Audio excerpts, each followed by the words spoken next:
Hi, my name's Aaron, and I'll be going over my dance videography workflow. Uh, and this is mainly just because I find videography or the kind of the video world to be a little bit gatekeepy. And I want everybody to feel like they're kind of comfortable making dance videos because it's a lot of fun. It's um, very fast paced, and there's a lot of creativity on the video side for a lot of these dance videos, particularly the K-pop dance cover world, which is very vibrant, and I'm a little bit involved in here in Boston. So as with any genre of video production, we kind of have three stages. We have pre-production, we have production, and then we have post-production. So as far as pre-production goes, that's kind of specking out your gear, preparing for things. And as far as production goes, that's kind of when you're filming things, kind of your methodology there. And the post-production is what we do in the editing room to kind of bring everything together to make a final video. So I guess we can start with pre-production and just jump straight into it. So in the K-pop dance cover world specifically, which kind of aligns with my personal style of dance videography, you kind of have two main things. You have a camera, and then kind of have a gimbal right here. So cameras obviously can be all sorts of shapes and sizes, and they can cost different amounts. This right here is the A7 III with the Sigma 14 and 24 lens. However, currently my current kit is what we're filming with here is the A7S III with the Sony 20mm f1.8 lens. So the reason why I chose these is because I really want something wide, but not too wide. We film a lot at night, so I want something that with a very wide aperture. So f1.8 does that, and also I used to film with the Sigma because I wanted some versatility between kind of 14mm to 24mm, so I can get wider for larger groups and tighter for close-ups. But I found that 20mm is really on a full frame camera is kind of really like the sweet spot there.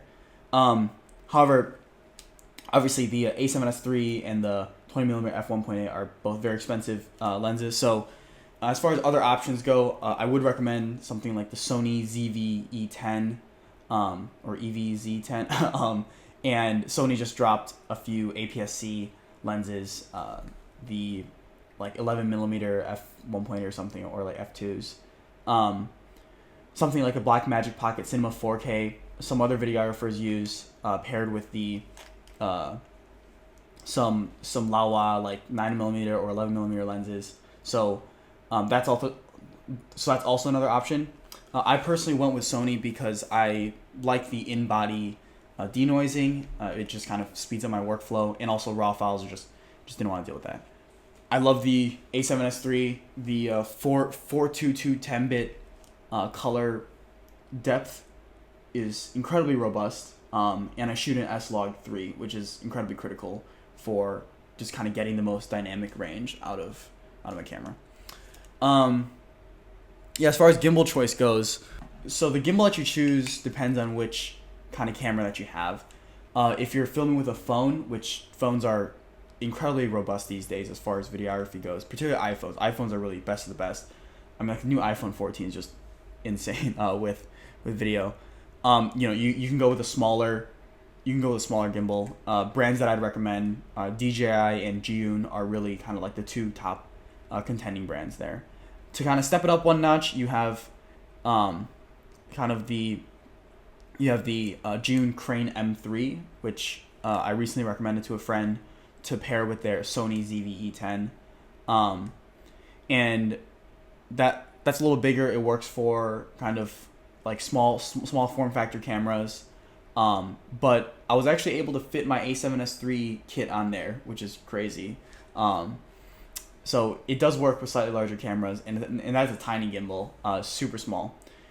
I shoot on the DJI RS3. I recently upgraded from the RS2. It was a bit of an impulse purchase, and I have it basically kitted out with this arm and the monitor on the back, so I can see it, and I connect the monitor to the camera with a HDMI cable, obviously. And the reason why I chose this is because it gives me the most fine control with the axes that I want to play with. And then my monitor on the back here allows me to see it, and I kind of am frequently changing the angle. And because I have this grip here, and this bottom grip is far enough apart, I'm able to kind of control pan incredibly precisely. So that's kind of how I landed on this particular configuration. It's a little bit heavy, but I love it with all my heart. The gimbal's name is Rosebud, and my camera's name is Lilac. So I also name all my gear. So I get very emotionally attached to them. Love this gimbal. It's kind of been through its paces. You can't really see it, but it's all beat up. It's all a little bit gross, but it's also kind of flat packs, right? So I'm able to get it into my backpack because the handle comes off. I've tried other gimbals. I've tried the RS2, like I mentioned. I started off with the Crane 2. I have tried the Crane M3. I tried the Weebill 3. I was running the original Weebill for a while until I was filming in a fountain once, which is a bad idea, and it died. So don't have that anymore. But I'm on DJI now, and I quite like DJI's gimbals. I think that they're pretty good, and they kind of get the job done, and they give me a lot of control as far as tunability goes. So night filming, like I mentioned, that's one of the primary reasons why I chose my A7S III, is because it's incredibly good at night. In fact, I would argue it's slightly better at night. But that pair of my 20mm f1.8 lens, because it's a native lens with a linear autofocus motor, the autofocus is incredibly reliable, very precise. So I'm very comfortable shooting open, really wide open at f2.2, f2, even sometimes f1.8. So the way that my general lighting setup goes is I carry 2 light panels, just like cheap Amazon ones, like Neewer or GVM, whatever. It really doesn't matter. They're all the same. And those are just bicolor. One of them is actually RGB, but I use it mainly as bicolor. I just have an RGB just in case I want to throw it in the back or something. And then I have these light bars that I use that are RGB, so I can change those to whatever color fits the scene. Those are, I just kind of really got the cheapest ones that I could because they get kicked around a lot. So each of the light bars is $80, and then the panels are $200 for a kit of 2 or something. And I just kind of shoulder that on my back, or I kind of side saddles for my bike. I bike around the city, or I ride my one wheel, or I walk. So weight is incredibly important to me. So yeah, so that's pretty much it as far as my gear goes. As far as actually filming, I don't really know what to talk about here, besides kind of my general methodology for approaching filming. I don't know if you've seen, some of my previous work, but I very much like to immerse myself in the musicality of the song, and also with the choreography. So the main thing that I study beforehand is just make sure that I know where all the side solos are, know if there are any special side angles and stuff that the choreo leader wants me to hit. But other than that, I just kind of kind of almost freestyle day of. And I kind of end up finding marks or finding angles that I like, and I just kind of double down on those, and then I can kind of emphasize that more in post if I want. But things just basic filmmaking things, when I'm further away, when it's a wide shot, I want to be a little bit lower just to give that epic sense of scale, and when I'm closer, I obviously want to be a little bit eye level or above. Or else you kind of get that nose shot. But yeah, I also very much think about the risk reward of a particular take or of a particular move when I'm kind of diving in. There's the reward of kind of getting that closer shot that's a little bit more impactful, but there's also the risk of of missing out on a side solo or something that I didn't know of. So generally this is not too much of an issue these days because I studied the choreo beforehand. However, kind of first take, I like to be a little bit more on the conservative side, and then once I feel like we have a safety for sure, or like kind of first or second take, because generally first take the dancers are still warming up unless we've done a mark, that sort of thing. But first or second take, generally try to be a little bit more conservative, and then kind of as I figure out what angles I like, and as I just basically start to like memorize the choreo, then I'm able to do a little bit more and more risky things. But what I found is just that as much studying that I do beforehand, it's really that first take that I learn a lot about what angles I like and what and kind of what feels right, and what camera movements I can do day of, and what camera movements are a little bit too complex for me to do. So I have to figure out some sort of other solution, like editing or something. I guess just like some like tips and tricks for filming. Just be very careful of like sunset scenes when the color balance is changing as well as the exposure. I always kind of have a little bit of a back and forth with how many batteries to bring, but I always bring pretty much enough for my entire kit, and then I bring like 3 extras, kind of my general rule of thumb. And I throw an extra one in there if I'm feeling a little bit anxious. But pretty much always have extra batteries. I film on 2 SD cards, but that's because my camera supports that. Not every camera supports that. But I pretty much all of my footage is always in 2 places at once. That's kind of a rule that I've settled on. What else? I like to preview my footage on my monitor with a LUT because it's kind of S-Log3. It looks a little bit gray, so that helps. Kind of helps the dancers kind of get hyped up about the footage as well. I also always encourage people to watch the take before we do the next take, so that each take just becomes like kind of like a closed loop process. Yeah, but generally I think the main idea is just kind of to have fun. Take some risks, but make sure that you have the footage that you need in case it doesn't work, which happens. I'm obviously biased, but I do think that it's pretty fun to make dance videos. It's very musical. It's very movement driven. It's very high energy, and it's like every single video kind of has its own concept. So to kind of be able to immerse in all these different concepts and try to kind of capture the essence of the song or of the concept in video with the tools that I have at my disposal, which for me the tools are really like the angle or kind of the movement that I'm able to express with the camera. That's kind of the fun part for me. But yeah, I think that's pretty much it as far as production goes. So I guess we can go through a sample edit, because that's a very big part of my process as well. Okay, so we just got home. We unloaded our footage onto our computer. You generally want to put it local or onto a fast SSD, just for speed reasons, and threw it into a project.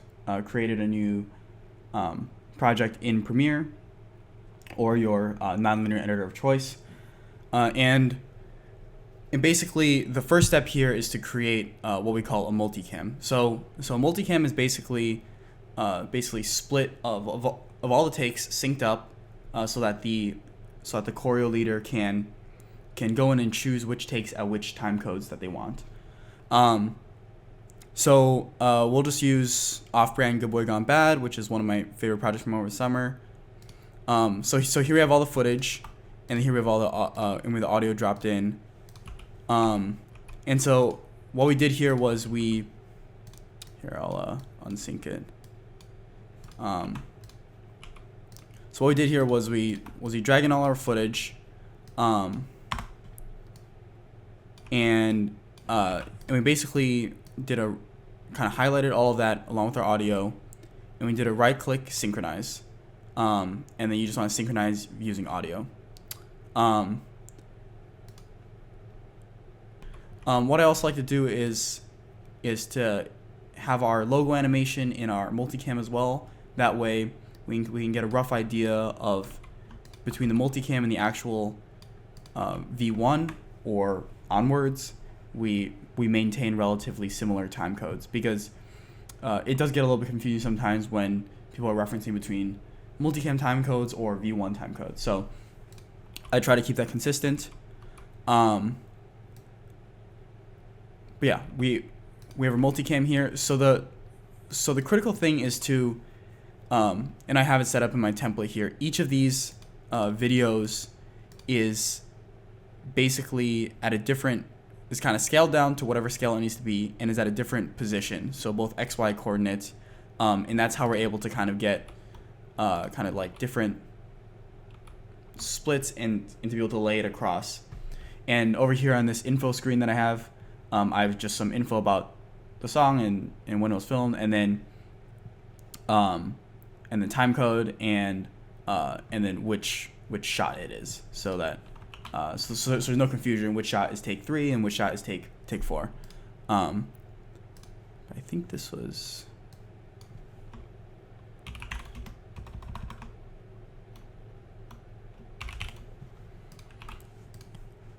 And so in my template, I have set up what I call a 6 split. I have a 4 split, which is just 4 takes, and then a 9 split. I don't go any higher than 9, because any higher than that, it becomes small, and I think even a 9 split already becomes a little bit small. But anyways, we have this synced. I like to solo just the audio of the song. And then we kind of export this as its own thing. So once you get our shot picks from our choreo leader, we can copy paste this entire multicam into our V1 template. Let's see here.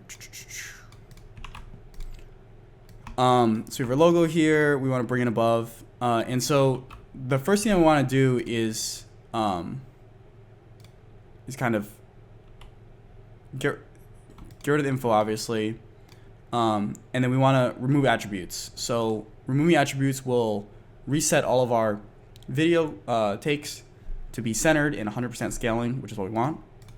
And you'll notice here that I already have an initial grade on it. This is just kind of my default grade, and I go in and I kind of play around with things. But yeah, the main thing with this grade is to convert from slog3 to rec 709, and you want a pre-LUT layer and then a regular layer, so you can apply all of your transformations and kind of nail that middle gray before you apply your LUT. And then once you apply that LUT, then you kind of transform your color space from log, which it's, fun fact, it's called log because it's literally a log curve, to a linear curve, which is the rec 709 color space. So once we have our takes in here, we kind of implement all of our shot picks from our choreo leader. So let's say that Camilla wanted like shots here, here, and here. I like to unenable everything, unlink it, and then just kind of go in and make our cuts. A lot of times when I'm filming, I'll like land on a particular distance away from the camera that I quite like. So a cut like this is a little bit jarring. I also like to cut on the beat. So one rule about editing, which isn't my rule, it's kind of more of just like an editing rule, is like you don't want to cut wide to wide and you don't want to cut close to close. So what you want to do here is you just want to go into the effects window and then just change your scaling, and then that'll kind of fix it so that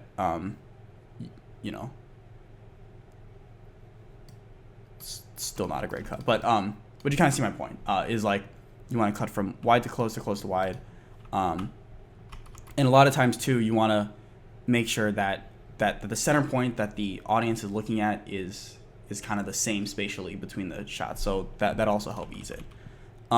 Movement also helps occasionally, is like if you do kind of like a quick scale keyframe or a quick rotation keyframe or something, it kind of helps ease it. But there are a number of tricks that you kind of just like pick up. But But yeah, so once we have our shots in, and make sure that all the cuts are kind of in the right place, now it's time to keyframe. So with keyframing, you can keyframe anything. You have kind of a whole library of effects here that you can use. But generally, I like to stick with the three main properties, which is position, scale, and rotation. So as far as kind of the rules go, you just need to have scaling above 100 and in order for you to have space to do rotation. So if you look at, let's just do like a 25% here.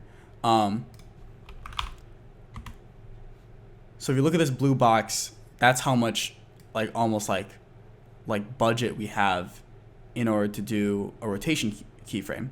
So generally I think it's like 5 degrees one way or something with 120 scaling. But you can see we can kind of push a little bit more. I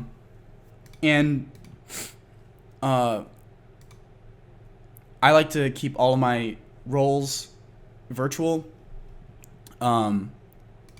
just because I like to keep the horizon when I'm actually filming it.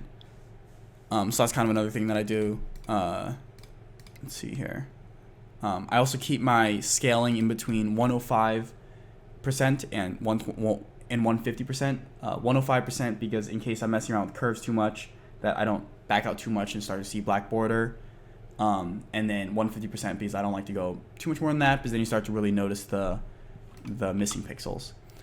So the way that I approach keyframing is that there are generally two kinds of keyframes. So there's kind of corrective and there's additive keyframes. With corrective keyframes, you're just kind of fixing center points, or you're trying to emphasize a side solo, that sort of thing.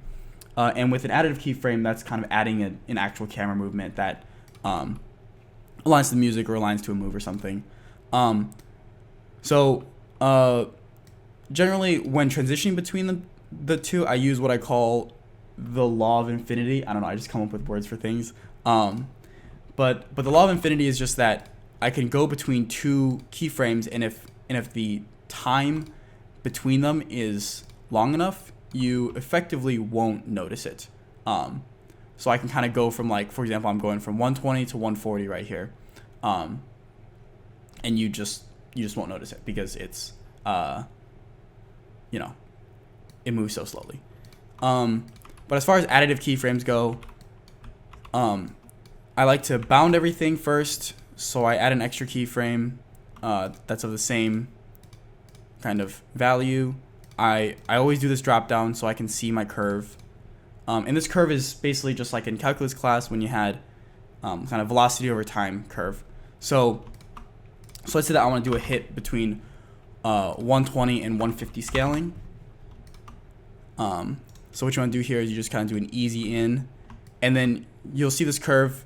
This is velocity over time. So if I want to make it a very aggressive kick, let's say on this literal kick, I just want to kind of adjust these little Bezier knobs until I have kind of a spike at where I want it to kick. And then we have a kick.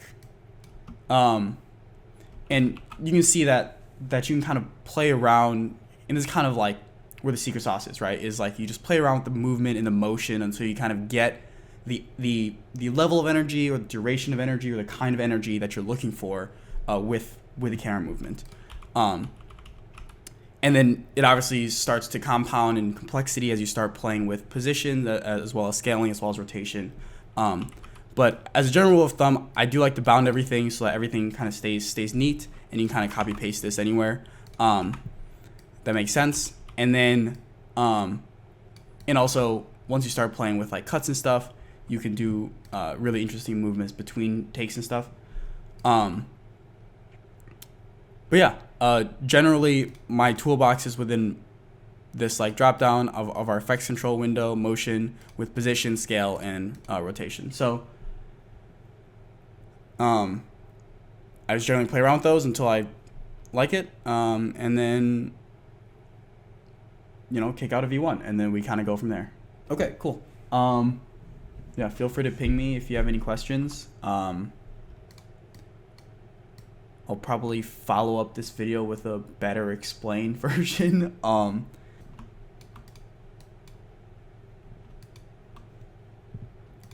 or re-record this. Best of luck with your filming.